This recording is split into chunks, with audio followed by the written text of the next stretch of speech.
आप सभी को मेरा नमस्कार। आज काफ़ी दिनों बाद मैं क्लास ले रहा हूँ। बीच में कोरोना काल के टाइम में गंगा माता के दर्शन के लिए मैं हरिद्वार गया था, इसलिए आपकी क्लासेस नहीं ले पाया। आज से पुनः मैं अपनी क्लासेस स्टार्ट करता हूँ। तो हम लोग पिछली क्लासेस में पढ़ रहे थे भारतीय भूगोल। भारतीय भूगोल के अंतर्गत हम डिस्कस कर रहे थे भारत के भौतिक प्रदेश। भारत के भौतिक प्रदेश के अंतर्गत लास्ट टॉपिक हमारा बचा हुआ है। जैसे कि भौतिक प्रदेश के अंतर्गत सबसे पहले हमने पढ़ा पर्वतीय क्षेत्र या हिमालय क्षेत्र, उसके बाद हमने पढ़ा प्रायद्वीपीय पठार, उसके बाद पढ़ा उत्तर भारत का विशाल मैदान, और चौथा जो भौतिक प्रदेश था वो क्या था? तटीय मैदान एवं भारतीय द्वीप समूह। तो तटीय मैदान हम पढ़ चुके हैं और आज हम पढ़ेंगे भारतीय द्वीप समूह, इंडियन आइलैंड ग्रुप। ठीक है, तो भारतीय द्वीप समूह की बात करें तो द्वीप किसे कहते हैं? हमने अभी तक पढ़ा प्रायद्वीप। तो प्रायद्वीप क्या था कि जल से तीन तरफ से घिरा हुआ भाग प्रायद्वीप कहलाता है। एक तरफ अरब सागर, बंगाल की खाड़ी और हिंद महासागर।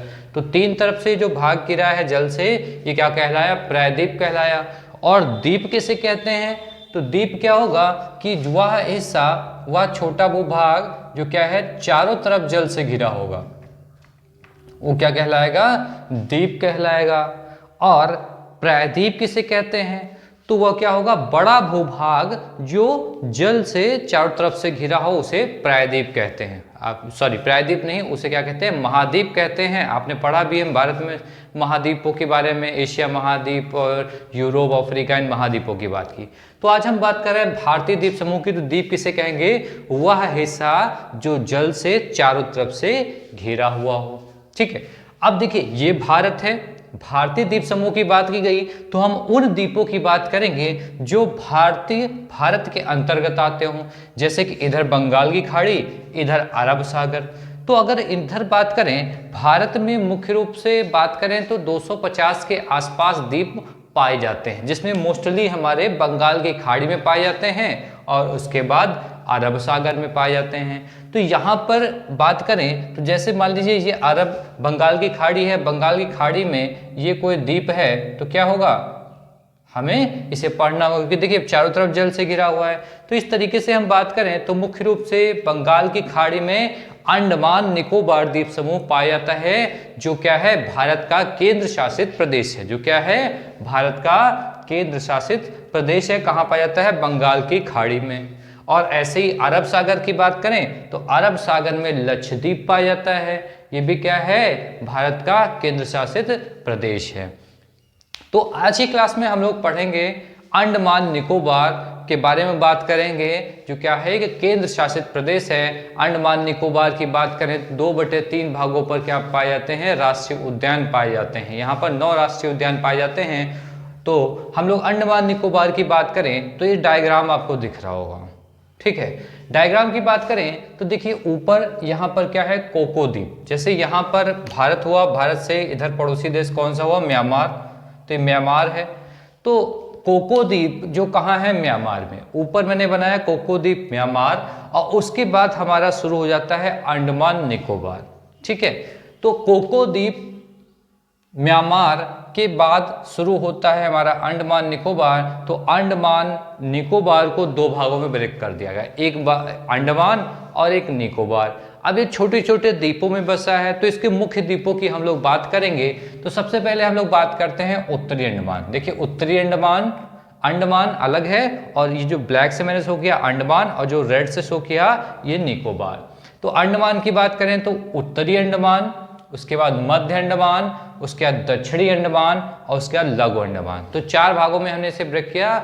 उत्तरी अंडमान, फिर मध्य अंडमान, फिर दक्षिणी अंडमान, और फिर लघु अंडमान। उसके बाद निकोबार को तो कार निकोबार, लघु निकोबार और ग्रेट निकोबार। ठीक है, और उसके बाद नीचे क्या हमने किया? अब इस अंडमान निकोबार के नीचे क्या है? इंडोनेशिया। तो इंडोनेशिया क्या है? सुमात्रा द्वीप है।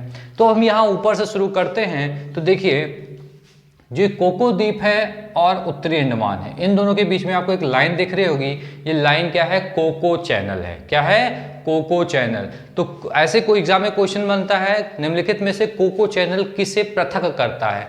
तो देखिए, कोको द्वीप को किससे पृथक करता है? उत्तरी अंडमान से पृथक करता है। कोको द्वीप को उत्तरी अंडमान से पृथक करता है कौन? कोको चैनल पृथक करता है। उसके अलावा हम बात करें उत्तरी अंडमान की ही बात करेंगे तो इस पे पाया जाता है सैडल पर्वत। ठीक है, सैडल पर्वत पाया जाता है, और जिस जो अंडमान निकोबार की सबसे ऊंची चोटी सैडल पीक भी इसी पर पाई जाती है। इस पर्वत की बात करें तो ये सैडल पीक राष्ट्रीय उद्यान से घिरा हुआ है। सैडल पीक राष्ट्रीय उद्यान से घिरा हुआ है। सैडल पीक जहां पर मुख्य रूप से जंगली सुअर, पानी की गोह और उसके अलावा शाही कबूतर पाया जाता है। इसी सैडल पर्वत से अंडमान निकोबार की एकमात्र नदी कालपुंग इन्हीं की ढालों से निकलती है। ठीक है, तो ये उत्तरी अंडमान की हम बात कर रहे थे कि अंडमान निकोबार की सबसे ऊंची चोटी सैडल पीक इस पर पाई जाती है, और सैडल पीक राष्ट्रीय उद्यान भी यहीं पर पाया जाता है। ठीक, उसके बाद आता है मध्य अंडमान और उसके बाद दक्षिणी अंडमान।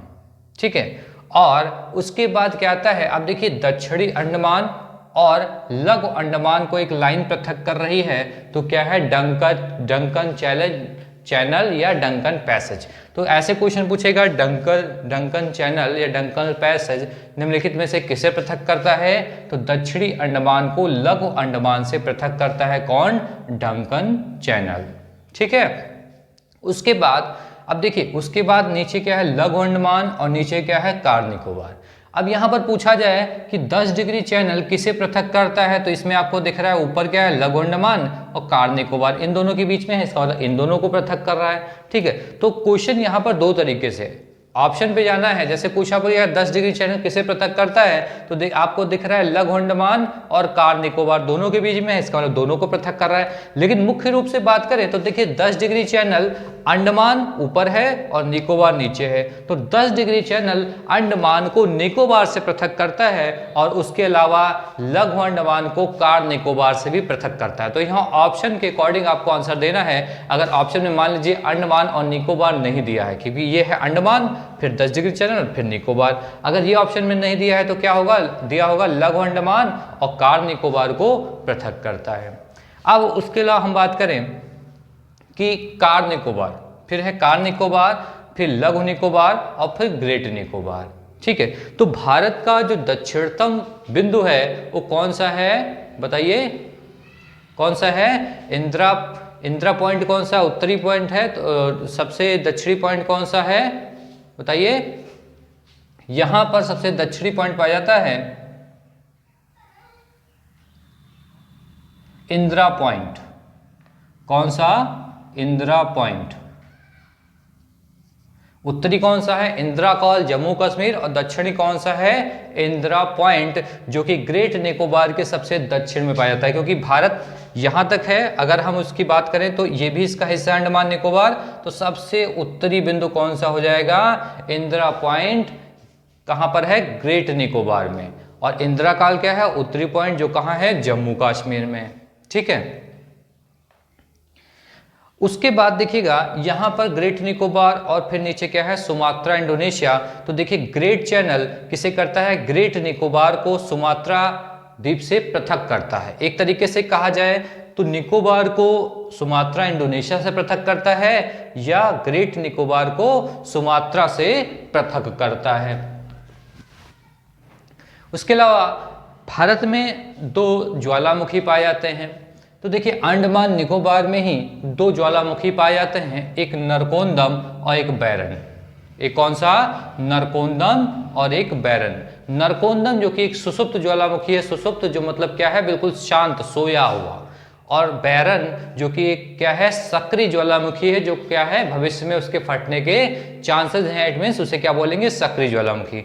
तो पूछा जाएगा कि भारत में सक्रिय ज्वालामुखी कौन सा है? तो बैरन सक्रिय ज्वालामुखी है। और पूछा जाएगा सुसुप्त ज्वालामुखी क्या है? तो सुसुप्त ज्वालामुखी क्या है? नरकोंदम है। तो इसे अच्छे से याद करिए, नरकोंदम क्या है? सुसुप्त ज्वालामुखी, और बैरन क्या है? सक्रिय ज्वालामुखी। ठीक है, इस डायग्राम को आप अच्छे से मेंशन करें, क्योंकि इसमें जो पृथक्करण पूछा जाता है इन्हीं चैनल्स का पूछा जाता है कि कोको चैनल किसे पृथक करता है या डंकन चैनल किसे पृथक करता है। 10 डिग्री बहुत इंपॉर्टेंट है, 10 डिग्री किसे पृथक करता है, या फिर ग्रेट चैनल किसे पृथक करता है। तो इस तरीके से बहुत ज़्यादा इंपॉर्टेंट ये आपका यहाँ पर बन जाता है। उसके अलावा अंडमान निकोबार आपके, क्योंकि भारत का केंद्र शासित प्रदेश है, अंडमान निकोबार की जो राजधानी है, तो राजधानी क्या है अंडमान निकोबार की? Port Blair. तो पोर्ट ब्लेयर कहाँ है? दक्षिणी अंडमान में स्थित है। क्या? यहाँ की राजधानी क्या है? Port Blair. पोर्ट ब्लेयर यहाँ की राजधानी है। सबसे ऊंची चोटी कौन सी है? सैडलर पीक, जो कि लगभग 732 मीटर ऊंची है। उसके अलावा कोको चैनल किसे अलग करता है? कोको द्वीप को उत्तरी अंडमान से, 10 डिग्री चैनल अंडमान निकोबार को, और उसके बाद डंकन पैसेज। तो इस तरीके से आप यहाँ इस डायग्राम को बनाएं और आपको अच्छे से समझ में आ जाएगा, क्योंकि ये जो ब्लू कलर से हमने लाइनें खींची है क्या है? चैनल्स हैं, और इधर उसको ये पृथक करने का कार्य करते हैं। तो इसे आप अच्छे से नोट्स बनाएं और डायग्राम बनाएं, इजीली वे में आपको समझ में आ जाएगा। और अगली क्लास में हम लोग पढ़ेंगे अरब सागर में जो द्वीप स्थित है लक्षद्वीप, उसकी चर्चा करेंगे। आप इसको अच्छे से समझ लें, क्योंकि एग्जाम के पॉइंट ऑफ व्यू से बहुत ज़्यादा इम्पॉर्टेंट है। आज के लिए इतना ही। आप लोग मेहनत करें। बहुत बहुत धन्यवाद।